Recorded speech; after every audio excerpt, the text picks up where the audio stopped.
Hi everyone, this is Veronica. आज का topic हमारा डिस्कशन का है summary of indices and reports. Already इसके 2 पार्ट्स हम डिस्कस कर चुके हैं। आज इसका ये लास्ट पार्ट है, पार्ट 3 हम डिस्कस करेंगे। बीच में ग्लोबल इनोवेशन इंडेक्स के बारे में बता दूं, आई थिंक पार्ट 2 में मैंने डिस्कस किया था। उसके लेटेस्ट रैंकिंग्स भी आ गए हैं और उस पर अलग से भी एक वीडियो बनाई है, तो डू अपडेट दैट पार्ट। उस पार्ट को आप जो मैंने बताया था उसके नेक्स्ट वाला रैंकिंग भी आ गया है, आप ज़रूर अपडेट कर लीजिएगा।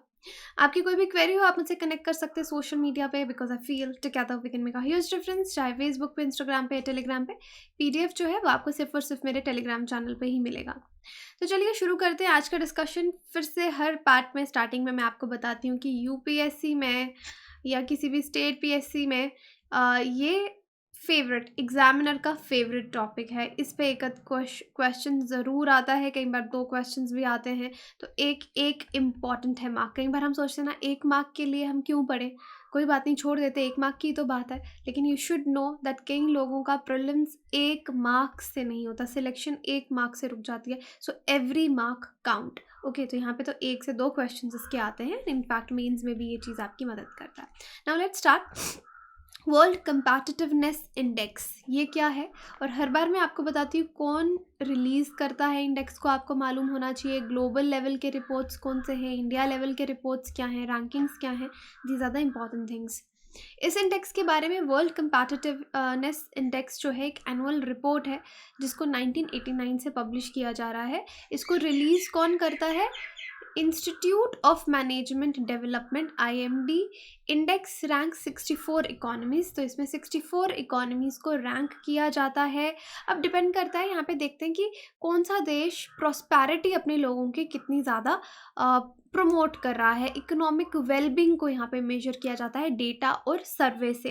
पैरामीटर्स क्या है यहाँ पे? इकोनॉमिक परफॉर्मेंस देखा जाता है, गवर्नमेंट की क्या एफिशिएंसी है, बिजनेस एफिशिएंसी कितनी है, इंफ्रास्ट्रक्चर क्या है, वो इसमें देखा जाता है।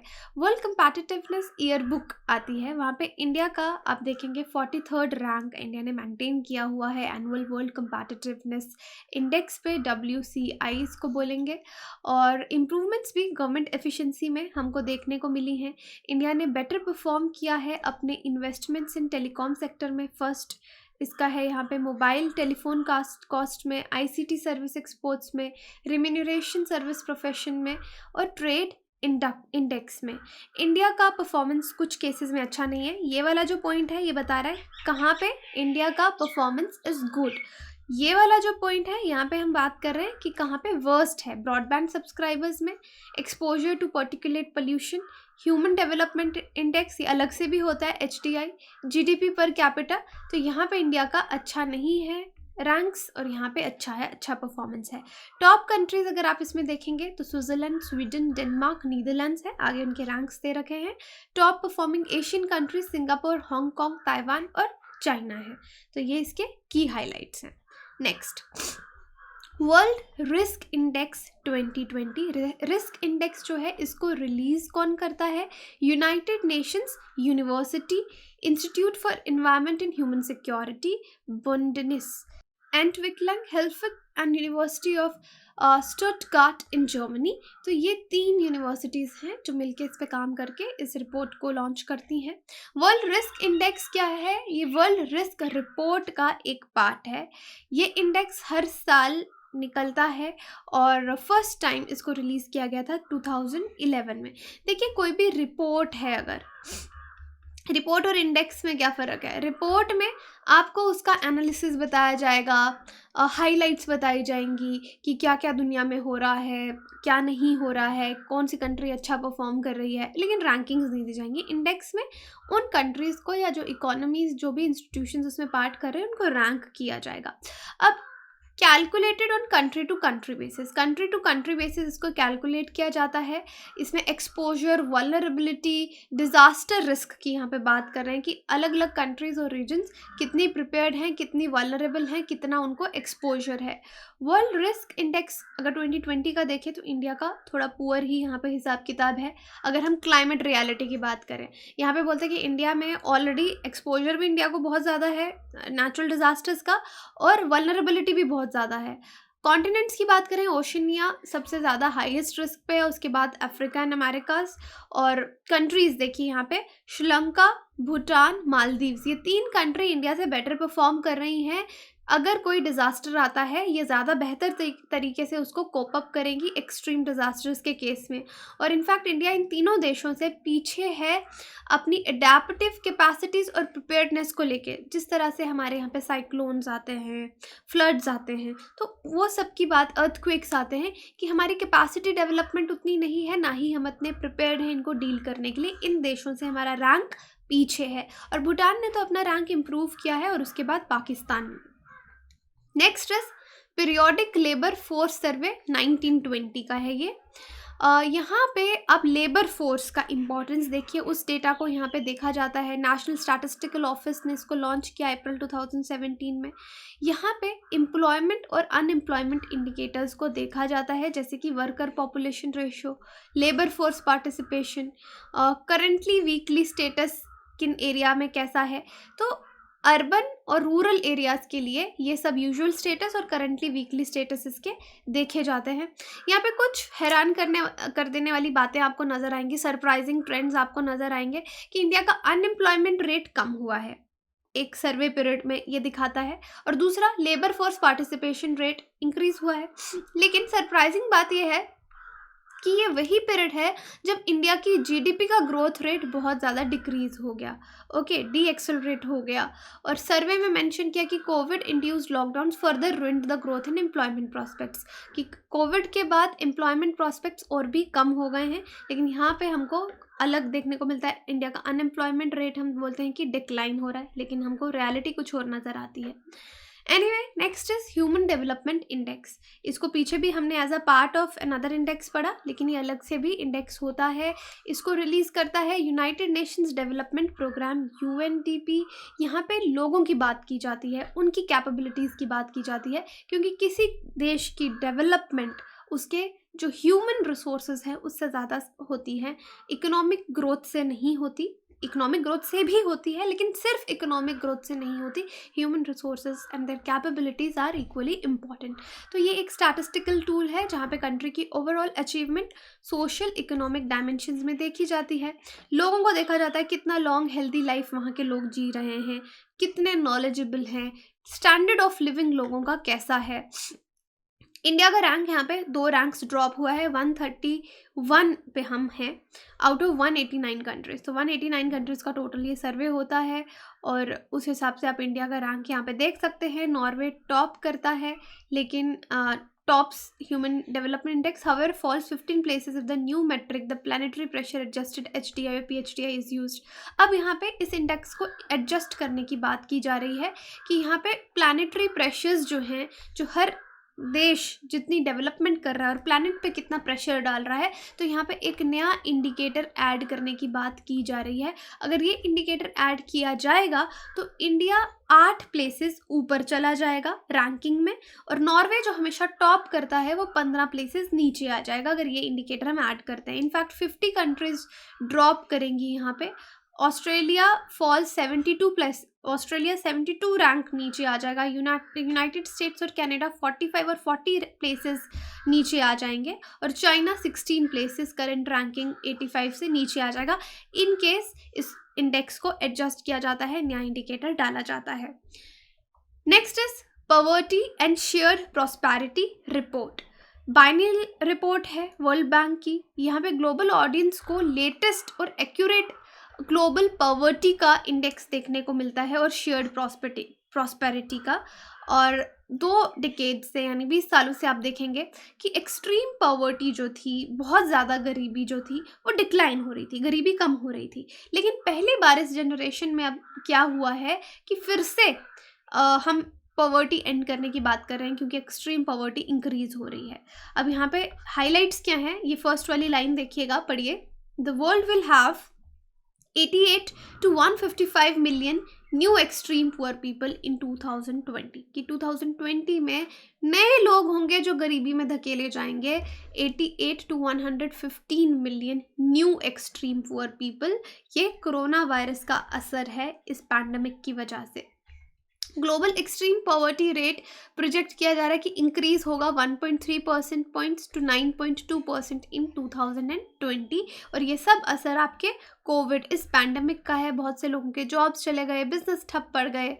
तो यहाँ पे ये चीज़ आप देख सकते हो। जो न्यू एक्सट्रीम पुअर हैं वो किन देशों में होंगे जहाँ पे ऑलरेडी आपका पॉवर्टी रेट बहुत हायर था। Okay, next is report on global remittances.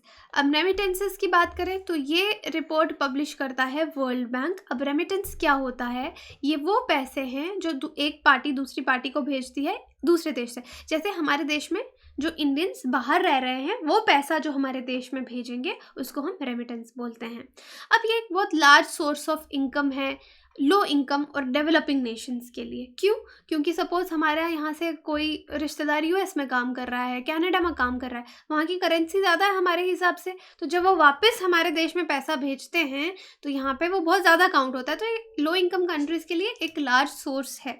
Remittances जो इंडिया के हैं वो गिरने की बात की जा रही है कि 23% कम हो जाएंगे। 83 बिलियन डॉलर थे लास्ट ईयर, 64 बिलियन डॉलर्स हो जाएंगे इस ईयर। और ये भी किस रीज़न क्या है? आपका पैंडेमिक, जिससे ग्लोबल रिसेशन हुआ है।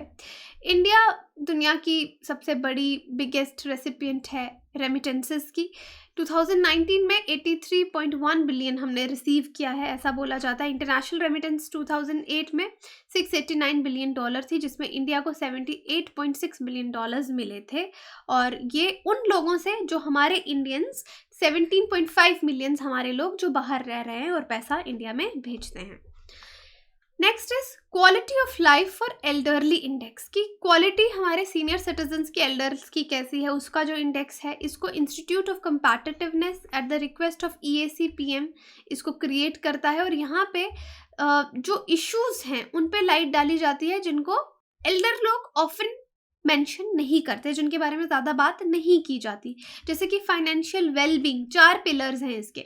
फाइनेंशियल वेलबींग कैसा है उनका, कितना पैसा है उनके पास, सोशली कितने सही है, हेल्थ सिस्टम उनका कैसा है, इनकम की सिक्योरिटी कितनी है। पहले तो होता था जो लोग गवर्नमेंट जॉब थे एटलीस्ट उनकी पेंशन आ रही है, अब बहुत से केसेस में पेंशन बंद हो गई है, तो उनका इनकम सिक्योरिटी, फाइनेंशियल वेलबींग कैसा रहेगा, इस पे ये रिपोर्ट जो है वो बनाई जाती है कि एजिंग पॉपुलेशन के वेलबींग के लिए कोई देश कितना काम कर रहा है।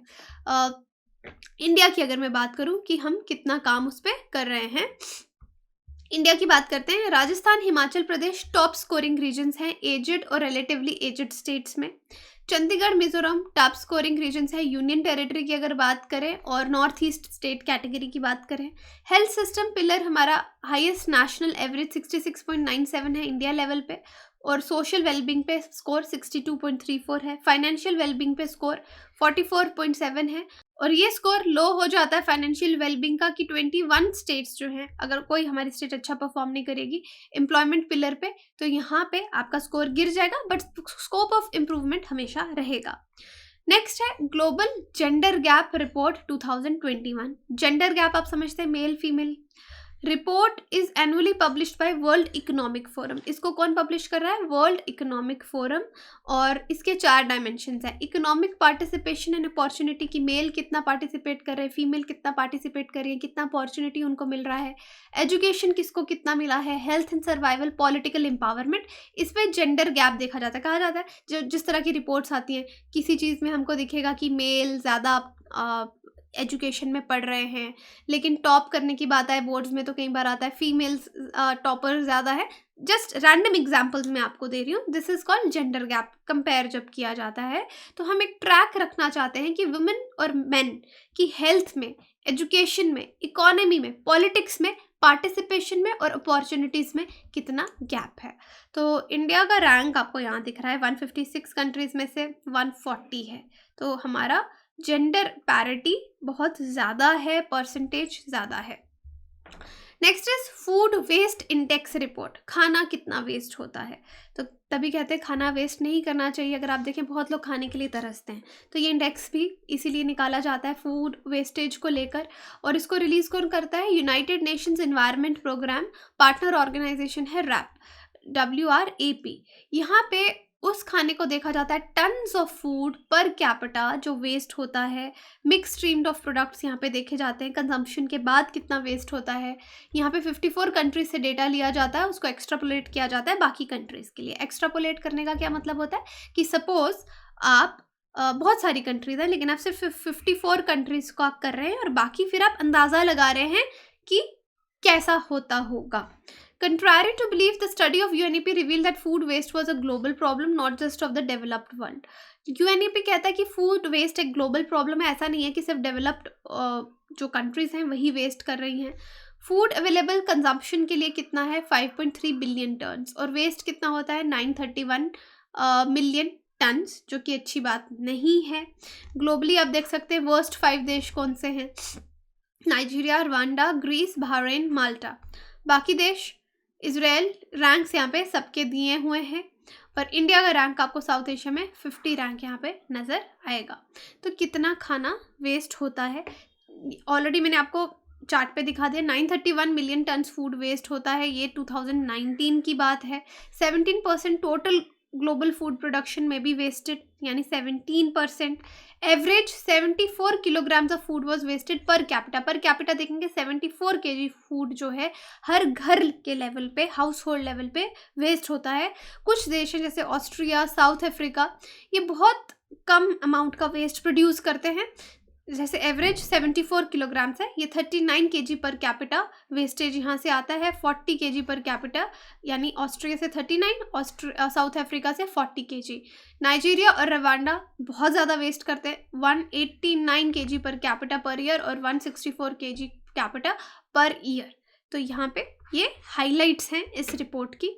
इंडिया की बात करते हैं, household waste remains 50 KG per capita per year. तो आप देख रहे हैं इंडिया में भी बहुत खाना वेस्ट होता है।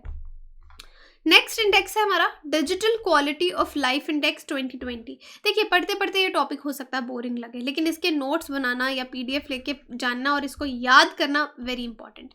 Okay, this report was digital quality of life index, कि ये एक सर्फ शार्क है, वो इस इंडेक्स को प्रिपेयर करते हैं। वर्चुअल प्राइवेट नेटवर्क है, वीपीएन है, ब्रिटिश वर्जिन आइलैंड्स बेस्ड है। ये कंट्रीज़ को रैंक करता है कि वो कितने अफोर्डेबिलिटी है उनकी इंटरनेट को लेके, क्वालिटी इंटरनेट की कितनी है, इलेक्ट्रॉनिक इंफ्रास्ट्रक्चर देशों में कैसा है, सिक्योरिटी, गवर्नमेंट, और पैरामीटर्स हैं इसके इंटरनेट अफोर्डेबिलिटी जो मैंने आपको बता दिया, internet quality, infrastructure, electronic security, electronic government, कितने काम आपकी गवर्नमेंट इलेक्ट्रॉनिक बेसिस पे कर रही है। तो हाइलाइट्स देखिए, टॉप 3 स्कैंडिनेवियन कंट्रीज हैं जैसे डेनमार्क, स्वीडन टॉप करती हैं इस इंडेक्स को। कनाडा ऑलमोस्ट 3rd रैंक पे आती है। इजराइल में चीपेस्ट इंटरनेट है। टोटल कंट्रीज में 75% जो हैं they have to work more than global average to afford the internet. 75% जो हैं लोग, उनको बहुत ज़्यादा काम करना पड़ेगा इंटरनेट अफोर्ड करने के लिए। सिंगापुर, यूके, यूएसए ई गवर्नमेंट बेसिस पे बेस्ट परफॉर्म कर रही हैं। इन 85 देशों में से इंडिया का रैंक 9th है इंटरनेट अफोर्डेबिलिटी पे। एक्चुअली में इंडिया में इंटरनेट आपको बहुत सस्ता मिलता है, अफोर्डेबिलिटी अच्छी है, यहाँ पे लोग अफोर्ड कर पाते हैं, और हम 15th रैंक करते हैं ई गवर्नमेंट में, क्योंकि हमारी बहुत चीज़ें गवर्नमेंट अब डिजिटली कर रही है। तो ओवरऑल अगर आप इंडिया का रैंक देखेंगे वो 57th है। ओवरऑल रैंक इस इंडेक्स का 57th है, लेकिन सिर्फ इंटरनेट अफोर्डेबिलिटी की जो बात है वहाँ पे हमारा रैंक 9th है, और काफ़ी देशों से हम बहुत अच्छा परफॉर्म यहाँ पे करते हैं। Ease of living and municipal performing index, ये Ministry of Housing and Urban Affair इस इंडेक्स को निकालता है। यहाँ पे देखा जाता है कि लोकल गवर्नेंस को हम कैसे सिंप्लीफाई कर सकते हैं, इसको कॉम्प्लेक्सिटीज़ क्या हैं उनको इवैल्यूएट किया जाता है। 5 वर्टिकल्स हैं, services, finance, policy, technology and governance, जिसको आप पैरामीटर्स कह सकते हैं जिस पे इंडेक्स डिसाइड किया जाता है। म्युनिसिपल परफॉर्मेंस इंडेक्स देखिए, इंदौर का स्कोर देखिए 66.8, सूरत, ये इंडिया का ही है, तो आप यहाँ पे सबके रैंक्स देख सकते हैं कि कितना अच्छा कोई परफॉर्म कर रहा है। ओके, तो यहीं पे इस टॉपिक को हम एंड करते हैं, और ये हमारे 3 पार्ट्स में ये पूरा टॉपिक हमने डिस्कस किया है, एंड आई होप तीनों पार्ट्स आप देखेंगे, नोट्स बनाएंगे और इसको याद करेंगे। 10th अक्टूबर आई थिंक आपका प्रीलिम्स आ रहा है, and these 3 videos are very important.